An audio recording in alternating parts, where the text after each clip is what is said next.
Hello everyone, this is Yogesh Kataria and you are watching Science Guru 9th and 10th जहां हम share करते हैं आपके साथ study tips, suggestions, worksheets and many more. आज की वीडियो में हम कोई वर्कशीट नहीं करने वाले किसी भी सब्जेक्ट या किसी भी क्लास की। आज हम एक नए टॉपिक पर, जैसा मैंने आपसे वादा करा था कि मैं हर संडे एक अलग टॉपिक पर वीडियो लाऊंगा, तो आज हमारा जो टॉपिक है वो है सीबीएसई न्यू पैटर्न 2021 टू 2022 2022 तक का। तो सीबीएसई ने जो 2021 से 2022 का जो सेशन है, इसके लिए एक नया पैटर्न लॉन्च करा है। उसके ऊपर मैं एक वीडियो बना रहेंगे, आज हम उस पर बातचीत करेंगे। आज आपकी कोई वर्कशीट नहीं आएगी, इसलिए आज हम एक नए टॉपिक पर बातचीत करेंगे। टॉपिक क्या है? CBSE new pattern. ठीक है, सीबीएसई द्वारा जो नया पैटर्न लॉन्च करा गया है उस पर आज हम बातचीत करेंगे और ये भी देखेंगे कि वो अच्छा है या बुरा है हमारे लिए, हमारे तरफ से वो गुड है या बैड है। ठीक है, और उसमें क्या क्या सीबीएसई ने हमें दिया है और उसमें कुछ कंडीशंस भी है। उन कंडीशंस को भी हम देखेंगे कि वो कंडीशंस क्या है। तो ये सब चीज़ें आज की वीडियो में डिस्कस करेंगे और हम ये देखेंगे कि किस तरह से क्या क्या चीज़ें इस पैटर्न में होगी, क्या होगा, क्या बदलाव आए हैं, वो सब हम आज की वीडियो में डिस्कस करेंगे। तो लेट्स स्टार्ट द वीडियो।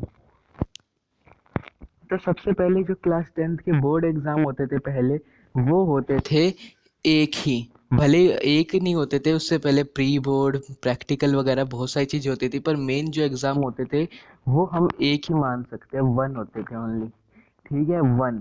ठीक है, लेकिन अब क्या करा है सीबीएसई ने कि ना, जो बोर्ड एग्ज़ाम्स है सीबीएसई क्लास 10th के बोर्ड एग्ज़ाम सीबीएसई के, उनको 2 पार्ट्स में डिवाइड कर दिया है, टर्म 1 और टर्म 2।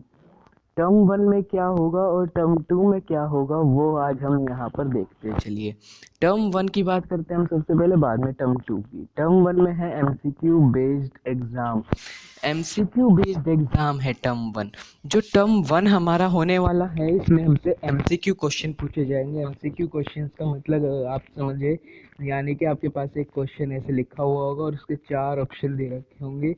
आपको किसी एक चारों में से किसी, जैसे मैं रुके मैं लिख देता हूँ यहाँ पे, क्वेश्चन नंबर 1 आपको कुछ भी दे रखा होगा लिख के, फिर ए बी सी और डी ऐसे 4 ऑप्शन दे दिए होंगे। आप में से किसी एक पे टिक करना होगा जो भी है। ऐसे एमसीक्यू बेस्ड क्वेश्चंस आने वाले हैं। ठीक है, टर्म 1 में इसका टाइम लिमिट क्या है? टाइम लिमिट है इसमें 90 मिनट्स, या हम 1.5 घंटा कह सकते हैं। हमें 90 मिनट्स दी जाएंगी, या फिर हम 1.5 आवर्स, 1 and 30 आवर्स कह सकते हैं। ये कब होगा? ये होगा नवंबर और दिसंबर में। आम जो हमारे, यानी नॉर्मल जो हमारे पेपर होते थे वो होते थे मार्च और अप्रैल में, लेकिन ये हो गए हमारे नवंबर और दिसंबर में। इसके अंदर क्या क्या आएगा? इसके अंदर आएगा 50% ऑफ सिलेबस। जो हमारा सिलेबस है उसका 50% आएगा। जैसे कि मैं आपको एक एग्जांपल देता हूँ, हमारे पास है, मान लीजिए 12 चैप्टर्स हैं। ठीक है, एग्जाम्पल है ये, ओनली 12 चैप्टर्स है क्लास 10th की किसी भी सब्जेक्ट में। तो अब उसके टर्म 1 में आपके 6 आ जाएंगे और टर्म 2 में 6 आ जाएंगे। दोनों का 50-50 हो गया, इक्वल हो गए। यहाँ पर 6 आ गए, यहाँ पर 6 आ गए। अगर मान लीजिए किसी में 15 चैप्टर्स हैं, तो यहाँ पर आ जाएंगे आपके 7 या 8 आ जाएंगे। अगर यहाँ पर 7 आता है तो यहाँ 8 आएंगे, अगर यहाँ 8 आता है तो यहाँ पर 7 आ जाएंगे। तो इस तरह से डिस्ट्रीब्यूशन होगा सिलेबस का, 50-50% आएंगे। 50% सिलेबस टर्म 1 में आएगा। इसमें क्वेश्चंस कैसे आएंगे? असर्शन, केस बेस्ड और एमसीक्यू बेस्ड क्वेश्चंस आएंगे। ठीक है, यानी 4 ऑप्शन वाले होंगे और ये आपको किस पे, ओएमआर शीट पे करना होगा। ओएमआर शीट आप सभी को आई होप पता हो कि उसमें होता क्या है, कि इस तरह से शीट होती है, आपके नंबर लिखे हुए होते हैं और गोले दिए हुए होते हैं, कुछ इस तरह से गोले। इनमें से किसी एक गोले को आपको कलर करना होता है, जो भी आपका आंसर होता है उसे डार्क कर देना होता है। इस तरह से कुछ, जैसे हमारा आंसर ये है तो हमने इसे डार्क कर दिया, बाकी सबको खाली छोड़ दिया। ठीक है, ये ओएमआर शीट होती है, कुछ इस तरह की होती है ये। ठीक है, तो इस तरह की ओएमआर शीट होती है, तो उस पे ही आपको करना होगा। मैं दोबारा बता देता हूँ क्या आएगा। एमसीक्यू बेस्ड क्वेश्चंस होंगे, 90 मिनट्स में करने होंगे, नवंबर दिसंबर में होंगे। 50% सिलेबस आएगा। असेसन बेस्ड क्वेश्चंस होंगे, यानी कि 4 ऑप्शन के क्वेश्चंस होंगे। इसमें आपसे एक तरह और पूछा जा सकता है कि ना, कोई डायग्राम दे देंगे, जैसे कि ये डायग्राम है, यहाँ पर दे देंगे ए, यहाँ पर बी, यहाँ पर सी। ए का नाम दे दिया, बी का नाम दे दिया, वो पूछेंगे आपसे कि सी का नाम बताओ। इस तरह से आपसे पूछ सकते हैं। सी का नाम आपको फिर लिखा होगा, चार ऑप्शन होंगे, चारों में से किसी एक पे टिक करना होगा। ऐसे क्वेश्चंस भी आ सकते हैं। टर्म टू में क्या है? टर्म टू में है डिस्क्रिप्टिव बेस्ड एग्ज़ाम। ये आपको लिखने वाला जो नॉर्मल एग्ज़ाम होता है, जिसमें भर भर के लिख के आते हो आप, सभी शीट्स ले लेके 10-10, 15-15, 40-40 शीट्स पे लिख के आते हो भर भर के, उस पे वो वाला एग्ज़ाम है ये descriptive based exam. Term two जो हमारा है वो है डिस्क्रिप्टिव बेस्ड एग्ज़ाम। इसमें नॉर्मल जो आपकी टाइमिंग होती है वो आपको दी जाएगी, जो भी आपकी नॉर्मल टाइमिंग होती है हमेशा से जो चली हुई आ रही है वो। ये कब होंगे? ये होंगे मार्च और अप्रैल में, जो नॉर्मली हमारे होते हैं एग्ज़ाम बोर्ड के, मार्च और अप्रैल में। इसमें बचा हुआ 50% आएगा। जो 50% यहाँ कवर हो गया वो यहाँ कवर नहीं होगा, और जो यहाँ आएगा वो इसमें नहीं आएगा। मतलब दोनों का एक ही है। अगर यहाँ पर जैसे चैप्टर 1 आ गया तो यहाँ चैप्टर 1 आएगा ही नहीं, कैंसल, कट। ठीक है, समझ में आया? तो 50% यहाँ आएगा और बचा हुआ 50% यहाँ आएगा। यहाँ पर किस तरह के क्वेश्चंस आएंगे? यहाँ पर आएंगे long questions, long, short, tick the correct, fill in the blanks, सबका मिक्सचर आएगा, ट्रू फॉल्स। जैसे आपके नॉर्मल पेपर होते थे तो जिस तरह से मिक्स आते थे उस तरह के क्वेश्चंस आएंगे आपके टर्म टू में। ठीक है, टर्म टू का हमने समझ लिया। और टर्म वन का, टर्म वन में एमसीक्यू बेस्ड क्वेश्चन, यहाँ पर डिस्क्रिप्टिव लिखने वाले। टाइम है यहाँ पर 90 मिनट्स, यहाँ पर नॉर्मल टाइमिंग। नवंबर दिसंबर में टर्म वन होंगे, मार्च अप्रैल में टर्म टू होंगे। 50% सिलेबस आएगा दोनों में, 50% सिलेबस का यहाँ पर और यहाँ पर 50%। एसेशन बेस्ड क्वेश्चंस होंगे, लॉन्ग टाइप क्वेश्चंस होंगे। अब आपका यहाँ पर एक शब्द सुनते ही एक अलग सा फीलिंग आ रही होगी, वो है सिलेबस। सिलेबस को सुनते ही आपको ये लग रहा होगा कि पिछली बार की तरह, जैसे कि 2020 टू 2021 वाला जो बैच था उसमें सिलेबस को कम करा गया था। तो क्या सर इस बार भी सिलेबस कम होगा? हाँ भाई, इस बार भी सिलेबस कम होगा। सीबीएसई ने आपको कहा है कि सीबीएसई ने आपको कहा है कि वो आपको जल्द ही रेशनलाइज सिलेबस दे देंगे। जो भी आपका कटा हुआ सिलेबस है वो जल्द ही आपको मिल जाएगा। अब उसकी कोई डेट बताई नहीं गई है सीबीएसई द्वारा, उसकी अब तक कोई डेट क्लियर नहीं करी गई है। वो आपको बता दी जाएगी आपके स्कूलों की तरफ से, या मैं भी आपको बताने की कोशिश करूँगा। जब भी वो सिलेबस आएगा तो मिल जाएगा आपको। अभी तक वो सिलेबस आया नहीं है। सीबीएसई ने कहा है कि वो जुलाई की एंडिंग तक या फिर आपको अगस्त की स्टार्टिंग तक दे देंगे वो सिलेबस। ठीक है, या तो अगस्त की स्टार्टिंग तक या जुलाई की एंडिंग तक आपको ये सिलेबस मिल जाएगा। तो ये सिलेबस जल्दी आपको मिल जाएगा, और ये आपका रेशनलाइज सिलेबस होगा, और इसमें लिखा होगा कि टर्म वन में कौन से चैप्टर आएंगे और टर्म टू में कौन से चैप्टर आएंगे, और दोनों में 50-50% आएंगे। ऐसा नहीं है कि यहाँ पर 70% आ गए, यहाँ पर सिर्फ 30%, नहीं, 50-50% आएंगे दोनों में। ठीक है, तो इस तरह से आपके बोर्ड एग्ज़ाम दो टुकड़ों में होंगे। हम इसे कह सकते हैं कि दो भाग में डिवाइड कर दिया है चैप्टर को, इस तरह से होंगे। अब आगे क्या क्वेश्चंस है कि कुछ कंडीशंस हैं। ये कंडीशंस आपके लिए जानना बहुत ज़रूरी है। बोर्ड एग्ज़ाम कुछ कंडीशंस के अंडर होगी, तो वो कंडीशंस आपको जाननी बहुत ज़रूरी है। वो कंडीशंस क्या है? Conditions for board exam according to corona cases.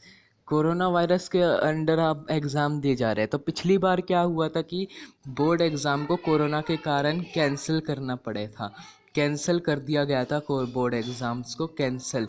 लेकिन सीबीएसई ने ये सोचा है कि इस बार हम बोर्ड एग्ज़ाम को किसी भी हालत में कैंसिल नहीं करेंगे, हम इसे कराएंगे ही कराएंगे, तो कोरोना का चाहे कितना भी हो। तो उन्होंने कुछ कंडीशंस निकाल ली हैं कोरोना के हिसाब से। अगर कोरोना वायरस कम रहता है, लेस कोरोना केसेस, कोरोना के जो केसेस है वो कम रहते हैं, ठीक है, यानी कि ठीक ठाक रहते हैं, नॉर्मल, या हो सकता है कम हो जाए, जैसे कि दिल्ली में अभी कम हो रहे हैं कोरोना के केसेस। हम लोग ये सुन रहे हैं कि दिल्ली में थोड़े केसेस कम हो रहे हैं। तो अगर यही हाल रहता है, यानी केसेस कम रहते हैं, तो both exam done in school और सेंटर, जो दोनों एग्ज़ाम है आपके, चाहे वो टर्म वन के हो या टर्म टू के हो, ये दोनों एग्ज़ाम आपके कहाँ होंगे? स्कूल में और सेंटर में। टर्म वन के आपके एग्ज़ाम चाहे कोरोना ठीक हो, बेकार हो, बिगड़ा हुआ हो, कैसा भी हो, स्कूल में ही होंगे। लेकिन टर्म टू के एग्ज़ाम आपके जैसे नॉर्मली सेंटर में होते हैं वैसे होंगे। तो अगर कोरोना ठीक ठाक रहता है तो स्कूल और सेंटर में आपके एग्ज़ाम्स होंगे। हर एग्ज़ाम की जो वेटेज होगी वो 50% होगी। वेटेज का क्या मतलब है सर? यहाँ पर वेटेज का मतलब है 50% मार्क्स दोनों के काउंट किए जाएंगे। जैसे कि अगर पूरा एग्ज़ाम है 100 नंबर का, मान लीजिए दोनों को मिला के, तो 50% मार्क्स जो होंगे वो टर्म 1 के होंगे और 50% मार्क्स जो होंगे वो टर्म 2 के होंगे, यानी 50-50 मार्क्स में डिवाइड होगा 100 नंबर। तो इस तरह से 50% वेटेज रहेगी अगर कोरोना के केसेस कम रहते हैं तो। अगर कोरोना के केसेस ज़्यादा रहते हैं तो क्या होगा सर? तो होगा both exam done at home by online. आपके ऑनलाइन एग्ज़ाम कराए जाएंगे। ऑनलाइन एग्ज़ाम्स आपके होंगे, चाहे वो टर्म 1 हो या टर्म 2 हो। लेकिन यहाँ पर इन दोनों एग्ज़ाम की थोड़ी कम वेटेज रहेगी according in comparison to internal assessment. फिर आपके इंटरनल असेसमेंट की वेटेज ज़्यादा कर दी जाएगी। आपके इंटरनल असेसमेंट में क्या क्या आता है सर? इंटरनल असेसमेंट में आपके आते हैं यूनिट टेस्ट जो होते हैं आपके स्कूलों में। सभी के स्कूलों में अलग अलग यूनिट टेस्ट, पीरियोडिक टेस्ट भी हम इसे कहते हैं कई कई जगह पे। तो वो होते हैं, वो उनके मार्क्स आपके काउंट होंगे। जो आपके प्रोजेक्ट्स मिलते हैं आपको, आर्ट इंटीग्रेटेड प्रोजेक्ट जैसे पिछले साल सिक्किम प्रोजेक्ट मिला था, उसके मार्क्स काउंट होंगे आर्ट के अकॉर्डिंग। या आपका कोई स्कूल में कुछ और तरह से कोई और एग्ज़ाम हो रहे हैं तो उनके भी मार्क्स आपके काउंट होंगे। आपके अटेंडेंस के, आपके वर्कशीट के, इन सब के, आपके रेगुलर ऑनलाइन क्लास में आप आ रहे हैं या नहीं आ रहे हैं, इन सब के मार्क्स काउंट होंगे। पोर्टफोलियो के मार्क्स भी काउंट होंगे। पोर्टफोलियो के मार्क्स भी आपके काउंट होंगे। तो ये सब इंटरनल असेसमेंट होते हैं, इनके मार्क्स फिर आपके ज़्यादा होंगे इन कंपैरिजन टू एग्ज़ाम के मार्क्स कम रहेंगे मार्क्स। ठीक है, तो ये थे जब कोरोना के केसेस ज़्यादा है। कम में और ज़्यादा में हमने अब तक समझ लिया। अगर अब कोरोना के केसेस टर्म 1 में ज़्यादा रहते हैं और टर्म 2 में कम रहते हैं तो क्या होगा सर भाई? अगर टर्म 1 में ज़्यादा रहते हैं तो टर्म 1 आपका ऑनलाइन होगा और टर्म 2 आपका ऑफलाइन यानी स्कूल में या सेंटर में होगा। तो फिर टर्म 2 का जो एग्ज़ाम हुआ है उनकी वेटेज को ज़्यादा कर दिया जाएगा इन कंपैरिजन टू टर्म 1। अगर आप टर्म 1 में जब मान लीजिए 80 नंबर लेके आ गए और टर्म 2 आपका बेकार चला गया, आप वहाँ पर 40 नंबर ले आए, तो इसकी वेटेज ज़्यादा है इन कंपैरिजन टू इसकी, क्योंकि ये ऑफ ऑनलाइन हुआ है टर्म 1, तो भाई टर्म 2 ऑफलाइन हुआ है तो इसकी वेटेज ही ज़्यादा रखेंगे।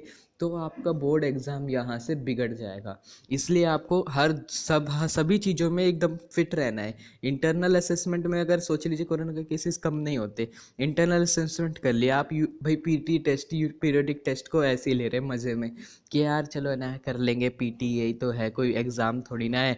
और मान लीजिए कि बाद में जाके सीबीएसई कह देते हैं कि पीटी के जो आपके पीरियोडिक टेस्ट या इंटरनल असेसमेंट हुए तो उनके बेसिस पर बोर्ड एग्ज़ाम के मार्क्स दिए जाएंगे, तो आपका जो लेवल है वो डाउन हो जाएगा, आपके मार्क्स गिर जाएंगे।